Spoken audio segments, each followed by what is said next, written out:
সুদ খেলে যে ৭০টি ক্ষতি হবেই, চলুন সে সম্পর্কে তাহলে জেনে আসি। ১. সুদ খাওয়া আল্লাহর সাথে যুদ্ধ ঘোষণা শামিল। কোরআনে এসেছে, যদি তোমরা তা পরিহার না করো তবে আল্লাহ ও তার রাসূলের পক্ষ থেকে যুদ্ধের ঘোষণা শুনে নাও। সূরা আল বাকারা ২৭৯। ২.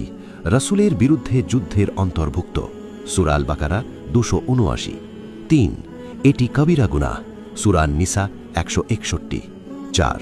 সুদখোর, সুদদাতা, লেখক ও সাক্ষী সকলেই লানত-প্রাপ্ত।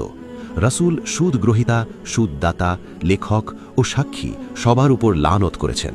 সহিহ মুসলিম ১৫৯৮। ৫. এটি আল্লাহর লানত-প্রাপ্ত কাজ। সূরা নিসা ১৬১। ৬.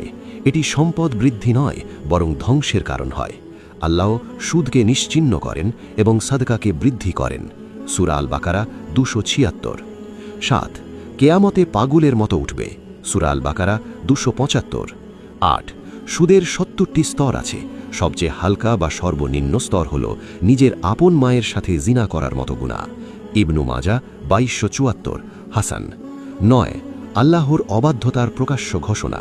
সূরা আল বাকারা ২৭৮ থেকে ২৭৯। ১০. ঈমান দুর্বল করে দেয়। ১১. দোয়া কবুল হয় না। ১২. রিজিকের বরকত নষ্ট হয়। ১৩. সম্পদ ধ্বংসের কারণ। ১৪. অন্তর কঠিন হয়ে যায়। ১৫. তাকওয়া নষ্ট করে, আখিরাত ভুলিয়ে দেয়। ১৬. কেয়ামতে উন্মাদ অবস্থায় উঠবে। ১৮. কবরের আযাবের কারণ। ১৯. জাহান্নামের পথ সহজ করে। ২০. জান্নাত থেকে দূরে সরিয়ে দেয়। ২১. সমাজে জুলুম বাড়ায়। ২২. দরিদ্রকে আরও দরিদ্র করে। ২৩. ধনীকে অহংকারী বানায়। ২৪. ভ্রাতৃত্ব নষ্ট করে। ২৫. দয়া ও মমতা শেষ করে। ২৬. হারাম খাওয়ার অভ্যাস তৈরি করে। ২৭. নামাজে খুশু চলে যায়। ২৮. ইবাদতে স্বাদ থাকে না। ২৯. নেক আমল কবুল হয় না। ৩০. পরিবারে অশান্তি আনে। ৩১. সন্তান অবাধ্য হয়। ৩২. রোগ ব্যাধি বাড়ে। ৩৩. মানসিক অশান্তি সৃষ্টি করে। ৩৪. লোভ বাড়িয়ে দেয়। ৩৫. কৃপণতা তৈরি করে। ৩৬.